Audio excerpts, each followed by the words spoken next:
யார் யாரெல்லாம் மதுரையில் உள்ளவங்களுக்கு இவரை பத்தி தெரியுமா அப்படின்றத அந்த கமெண்ட்ல வணக்கம். ஏர்னா ரயில் இறங்குனா ஜெயில் அப்படிப்பட்ட ஒரு பேருக்கு சொந்தக்காரரை பத்தி நம்ம பார்க்க போறோம். யார் அவர்ன்றதை பார்ப்போம். மதுரை மண்ணின் மைந்தன், ஒரு மறக்க முடியாத ஒரு மாவீரன் தான் சொல்ல முடியும். ஆனா இன்னைக்கு கால சூழ்நிலை அவரை வந்து யாருன்னு தெரியாம ஒரு ஓரம் கட்டப்பட்டுச்சு. அவர் யாருன்னு பார்ப்போம். அது மதுரை மாவட்டத்தில் மேலவாசின்ற ஒரு இடத்துல பிறந்தவர் தான் அந்த மாயாண்டின்றவர். மாயாண்டி பார்த்தீங்கன்னா 1917 பிறந்திருக்காப்புல. பிறந்து பார்த்தீங்கன்னா கல்வியில வந்து 10ஆம் வகுப்பு படிச்சிருக்காப்புல. இந்த 10ஆப்புல பார்த்தீங்கன்னா 2 முறை வந்து தேர்ச்சி பெறாம தோல்வி அடிச்சுட்டே இருக்காரு. ஆனா வந்து தமிழை தவிர தமிழ்ல மட்டும் பார்த்தீங்கன்னா 90 மதிப்பெண்க்கு மேல எடுக்காரு. மற்ற இதுலையுமே வந்து எல்லாத்துலயும் ஃபெயில் ஆகுறாரு. தேர்ச்சி பெற முடியவில்லை அப்படின்றனால தற்கொலைக்கு போறாரு. தற்கொலை போனவங்களும் அப்பா அம்மா சேர்ந்து பிடிச்சு அவரை வந்து சமாதானப்படுத்தி இருக்க வைக்காங்க. இவரு படிக்கும் போதே பார்த்தீங்கன்னா ஒரு அரசியல் ஆர்வம் கொண்டவர். அதாவது போராட்ட குணம் கொண்டவர்.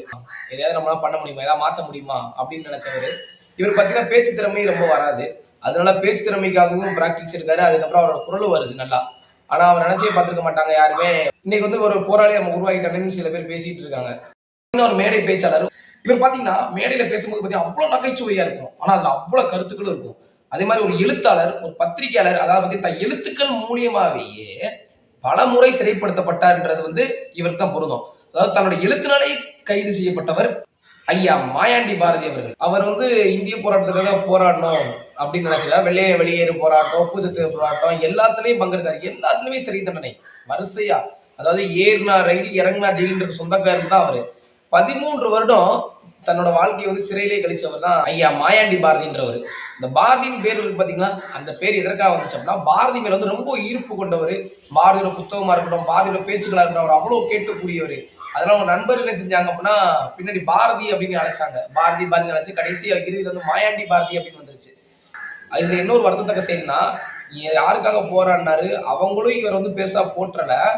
சொந்த சமுதாயத்துக்காரனும் ஒரு பெருசா தூக்கி வைக்கல. எல்லாம் ஒரு அரசியல் காலகட்டாயத்தினால இப்படி இருக்கு.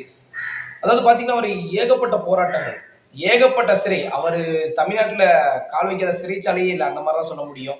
நெல்லையில இருந்து சென்னை வர எல்லா இடத்துலயும் போராட்டம். தொடர்ச்சியா 3 ஆண்டுகள்லாம் போராடுறாரு. அவங்க அம்மா பாத்தீங்கன்னா 1942 அவரை கைது பண்ணி கொண்டு போறாங்க. அவங்க அம்மா வேணுக்கு பின்னாடியே ஓடி வராங்க.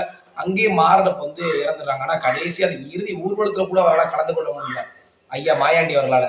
அப்படிப்பட்ட ஒரு போராடி தான் இந்த மாயாண்டி அவர்கள். இவர் பாத்தீங்கன்னா காங்கிரஸ்ல இணைகிறாரு. காங்கிரஸ்ல இருந்து பாத்தீங்கன்னா தனக்கு ஒரு சொந்தமா ஒரு சங்கத்தை உருவாக்குறாரு. சுதந்திர போராட்ட சங்கம் அப்படின்னு ஒரு சங்கத்தை உருவாக்கி பசங்களை ஒன்றிணைச்சு அதுல செயல்படுறாரு. காங்கிரஸ்க்காக ஆதரவு தெரிவிக்கிறாரு. காந்தியடிகளுக்காக நிறைய சப்போர்ட் பண்றாரு. அதே மாதிரி சாவர்கரையும் மதுரைக்கு கூட்டு வந்து மேடையில பேச வச்சாரு. 2ஆம் உலகப் போர் நடந்துட்டு இருக்கிறதுக்கு அதுக்கு எதிர்ப்பு தெரிவிக்கிறாங்க. அவங்களாம் சேர்ந்து அப்ப சரி எதிர்ப்பு தெரிவிக்கிறனாலேயே இவர் வந்து கைது பண்றாங்க. அதுக்கும் கைது பண்ணி சிறைச்சாலையில போடுறாங்க. அதே மாதிரி மதுரையில ஆலய நுழைவு போராட்டம் நடைபெறுது. அங்கேயும் இவர் இவரோட சார்ந்த சங்கமும் அங்க சேர்ந்து போராடுறாங்க. அதே நாள்ல பாத்தீங்கன்னா அந்நிய நாட்டுல இருந்து பொருளை இறக்குமதி கொண்டு வந்து துணியை வந்து இங்க விற்கிறாங்க. அதை பார்த்து ஒரு எதிர்ப்பு தெரிவிக்கிறாரு. இவர் நிறைய பேர் போராடுறாங்க. அது வந்து பாதிப்படைகிறாங்க. காவல்துறையால் தாக்கப்படுறாங்க. அவர்கள் எல்லாத்தையும் மீட்டெடுத்து அவரோட சிகிச்சை அளிக்கிறார் ஐயா மாயாண்டி பாரதி அவர்கள். அதே மாதிரி எத்தனையோ போராட்டங்கள் கலந்து கொண்டு இவர் வந்து சிறையில போறாரு. அங்க போனா சிறையிலேயே வந்து ஒரு நட்பு உருவாகுது. அங்கிருந்து தேவர் ஐயாவையும் பார்க்கிறாரு. பசம் முத்துராமலிங்க தேவருடைய ஒரு இணக்கம் அவருக்கு வந்து அங்க கிடைக்குது. அது மட்டும் இல்லாமல் பலமுறை சிறைச்சாலையில் இருந்தனால கம்யூனிஸ்ட் கட்சியை சேர்ந்தவங்க அங்க சந்திக்கிறாங்க. கம்யூனிஸ்ட் கட்சியோட தொடர்பு கொண்டு அவர் கம்யூனிஸ்ட் கட்சியில போறாரு, சேர்றாரு. கம்யூனிஸ்ட் கட்சி கூட சேர்ந்து போறாரு. அதுக்கப்புறம் பாத்தீங்கன்னா கம்யூனிஸ்ட் கட்சி 2ஆ பிளவுபடுது. அதுல மார்க்சிஸ்ட் கம்யூனிஸ்ட்ல இவர் போய் சேர்ந்துறாரு. அங்கேயும் பார்த்தீங்கன்னா நிறைய போராட்டங்களை முன்னெடுக்கிறாங்க. நெல்லையில பாத்தீங்கன்னா வெளியில இருந்து வந்த ஒரு பொருளை வந்து ரயில் பெட்டியை கவுக்குறாங்க. அது வந்து இவரோட பேரும் வந்து சேர்க்கப்படுது. அந்த சதியில 9வது பேரா சேர்க்கப்படுறாங்க. அதனால இவரை அடித்து கொடுமைப்படுத்துறாங்க. கால் கையெல்லாம் உடச்சு விடுறாங்க அந்த போராட்டத்திலேயே. பின் அங்கேயும் சிறைப்படுத்தப்பட்டு அங்கேயும் ஜெயில இருக்காரு.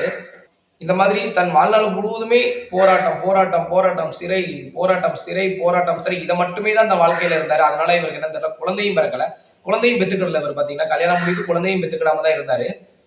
இவர் பாத்தீங்கன்னா 2015 குடியரசு தின அன்னைக்கு கொடியேற்றக்காக போறாரு. அப்போது பாத்தீங்கன்னா வீட்டு வெளி வாசல்லே வந்து தட்டி வந்து கீழே விழுந்துடுறாப்புல. கீழே விழுந்து ரொம்ப முடியாம படுத்துக்கே இருந்தாப்புல. அப்புறம் இன்றைய தினம் இந்த பிப்ரவரி 24 எல்லாரும் மறந்துட்டோம். இந்த பிப்ரவரி 24ஆம் தேதி தான் அவரோட இறந்த தினம். இந்தியாவுக்காகவும் நம் தமிழகத்திற்காகவும் எத்தனையோ போராட்டங்கள் சிறை வாழ்க்கை எடுத்த ஒரு மாபெரும் ஒரு மாவீரரை நம்ம மறந்துட்டோம் அப்படின்றத இந்த இடத்துல நான் பதிவு செய்கிறேன். எல்லாருமே கண்டிப்பான முறையில் இவரோட வாழ்க்கை வரலாற்றை படிங்க. ஏன்னா நமக்காக இவ்வளவு பேர் உயிர் வைத்திருக்காங்க அப்படின்றத நம்ம அந்த இடத்துல நம்ம உணர்வு கூறணும்.